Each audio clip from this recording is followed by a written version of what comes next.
Baik, Assalamualaikum warahmatullahi wabarakatuh. Jadi, saya di sini Muhammad Rian Alfiansyah dengan NIM akhir 3005 akan menjelaskan soal tipe I remedi UTS basis data. Nah, di tugas ini nih terdiri dari dua soal ya, yang di UTS-nya itu. Jadi yang pertama itu membuat eh, apa? RD ya, berdasarkan studi kasusnya. Dan yang kedua membuat yang ketiga, yang kedua membuat normalisasi dari sebuah tabel. Nah, masuk ke yang pertama. Nah, di yang pertama ini ya di soalnya itu diceritakan kalau Wallet Gym ini tempat gym di mana pelanggan bisa menjadi member. Nah, setiap pelanggan ini bisa membeli membership dengan masa aktif yang berbeda, seperti 1 bulan, 6 bulan, dan 1 tahun. Nah, pelanggan yang memiliki membership bisa mengikuti kelas-kelas seperti kelas kebugaran dan gajirannya akan dicatat. Nah, selain itu pelanggan juga bisa membayar secara harian tanpa menjadi membership. Oke. Untuk yang soal yang pertama, identifikasilah entiti dan atributnya. Nah, untuk di sini aku eh, menemukan 8 entiti ya. Yang pertama ada pelanggan. Nah, di pelanggan ini untuk atributnya ada ID pelanggan sebagai primary key-nya, nama, alamat, dan nomor HP. Yang kedua ada membership, sama seperti pelanggan. Ada ID membership, jenis, harga, harga, harga, dan masa aktif. Nah, ID membership ini sebagai key ya, primary key untuk menjadi identitas identitas unik dari membership itu sendiri. Yang kedua ada pembayaran, isinya atributnya ada ID pembayaran, tanggal, metode bayar, dan jumlah. Lalu ada kategori kelas, ID kategori sebagai primary key, sama kategori. Kelas sebagai ID kelas, nama kelas, dan ID kategori FK yang jadi di sini lanjut di soal nomor 2 aja sih penjelasannya. Ada instruktur, ID instruktur PK, nama instruktur, jadwal kelas, ID jadwal PK, ID kelas FK. Foreign key ya ini. Hari, waktu mulai, waktu selesai. Ada kehadiran, ID kehadiran PK, ID pelanggan FK, ID jadwal FK, dan tanggal hadir. Oke lanjut yang soal B ya. Tentukan relasi dan optionality antar entity. Nah, untuk yang pertama, aku menemukan relationship dari pelanggan dan membership. Nah, relasinya itu dari pelanggan ke membership itu one to many. Kenapa ke one to many? Jadi pelanggan itu bisa memiliki berbagai jenis membership. Tapi satu membership hanya bisa dimiliki oleh satu pelanggan. Gitu. Nah, pelanggan ke membership ini sifatnya tidak wajib ya. Tapi kalau membership ke pelanggan ini wajib. Nah, yang kedua ada relasi pelanggan dan pembayaran. Nah, untuk relasi ini untuk pelanggan pembayaran untuk relasinya one to many juga. Eh, Pelanggan ke pembayarannya ini tidak wajib, tapi kalau pembayaran ke pelanggannya itu wajib. Membership pembayaran relasi one to one, optionality-nya pelanggan ke pembayaran wajib, pembayaran ke pelanggan wajib. Ada kategori kelas selanjutnya dan kelas. Nah, eh, relasinya one to many, kategori kelas ke kelas tidak wajib dan kelas ke kategori kelas itu wajib. Selanjutnya ada kelas dan instruktur. Ini relasinya many to many ya. Kayak banyak kelas itu bisa mempunyai banyak instruktur.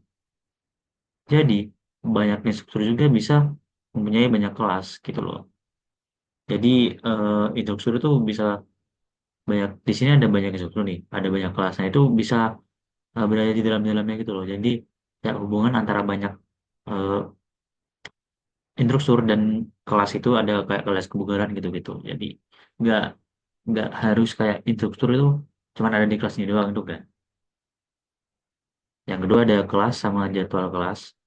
Relasinya one to many, kelas ke jadwal kelas tidak wajib, dan jadwal kelas ke kelas itu wajib. Ada pelanggan kehadiran, relasinya one to many. Untuk optionality-nya pelanggan kehadiran tidak wajib, kehadiran ke pelanggan wajib. Gitu ya. Jadwal kelas kehadiran relasi one to many. Option itu jadwal kelas kehadiran tidak wajib, tapi kehadiran di kelas itu wajib ya. Nah ini untuk ERD-nya. Jadi untuk di ERD-nya sendiri, ini udah dikaitin ya relationship-relationshipnya dan antara entity-entity-nya. Nah jadi di sini yang membership menjelaskan tadi membership berhubungan dengan pelanggan. Jadi optionalnya one to many ya. Jadi pelanggan itu bisa memiliki berbanyak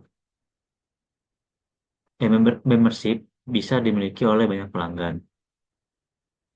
Eh, pelanggan bisa memiliki wajib memiliki ba- banyak bisa memiliki banyak membership. Nah, tapi kalau membership hanya bisa dimiliki pelanggan. Nah, tapi ini membership sifatnya tidak opsional dilambangkan dengan titik-titik ini.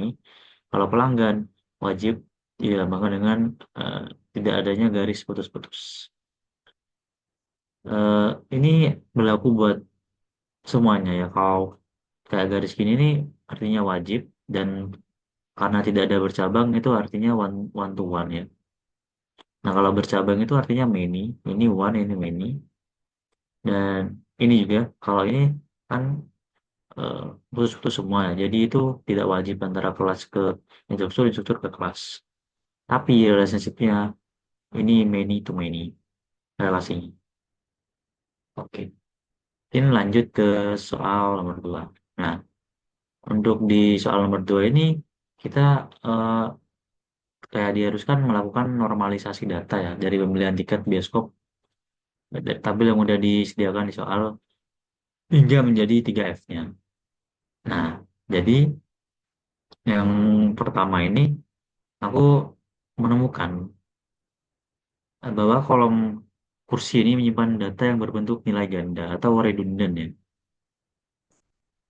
Multi-value attribute. Multi-value attribute ya. Di apa? Di ini. Jadi di satu kolom ada berisi dua value ini itu multi-value attribute. Nah, karena itu nggak bisa masuk di aturan 1NF, jadi aku pecah baris tersebut menjadi per baris per baris. Jadi kayak ini dipecah di bawahnya ini. Jadi di BSD2 ini menjadi ada dua. BSD1 menjadi ada dua. Nah, gini. Setiap yang mempunyai multi-value atribut, aku pecah menjadi dua. Aku pecah menjadi sendiri-sendiri ya. Jadi hasilnya seperti ini. Nah, untuk yang kedua, lanjut. Di sini aku memisahkan ya antara kombinasi notika dan kursi ini adalah kunci utama. Namun kalau kalau seperti judul film itu tanggal tayang dan metode pembayaran hanya tergantung pada nomor tiket, bukan pada kombinasi. Nah, jadi tabel ini dipecah menjadi tabel pelanggan untuk menyimpan data-data pelanggan, tabel film untuk menyimpan data film dari itu sendiri, tabel transaksi itu untuk menyimpan transaksi yang di yang dibeli oleh pelanggan sendiri itu sendiri dan untuk tabel kursi untuk menyimpan data dari tiket itu berada di kursi berapa. Nah, jadi di sini yang di tabel pelanggan kita mencahnya dari membuat ID pelanggan dulu. Kita eh, aku membuat P ini ya buat depannya. Jadi kalau ini sih tinggal ngambil dari yang gini aja sih ditambahin kayak ID-nya buat primary key-nya. Yang kedua ada tabel film. Tabel film membuat juga ID film dengan F001 dan seterusnya. Ini membuat kayak rincian dari film itu tersebut mulai dari judul film, tayang film, tanggal tayang, dan jam tayang. Dan seterusnya ada tabel transaksi tiket. Nah, di sini karena transaksi tiket ya, jadi otomatis itu memuat dari tabel pelanggan juga, tabel film, dan tabel kursi yang dipesan itu sendiri.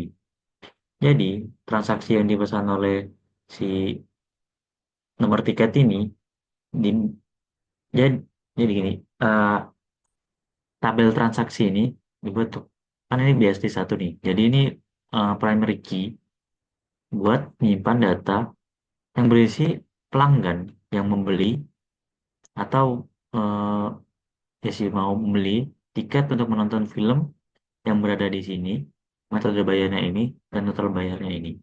Jadi gitu, ini saling berkaitan ya. Jadi ini semuanya bergantung pada yang nomor tiket ini. Nah, ini juga sama penjelasannya tabel kursi dipesan. Jadi kayak tiket ini ada kursi di mana, tiket ini ada kursi di mana gitu aja sih.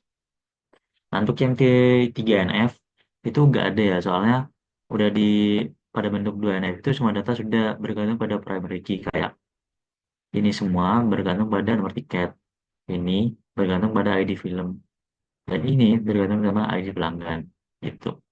Nah, dan juga nggak ada kolom yang bergantung pada kayak non key lain. Oke. Mungkin segitu saja penjelasan buat remedi kali ini. Terima kasih. Wassalamualaikum warahmatullahi wabarakatuh.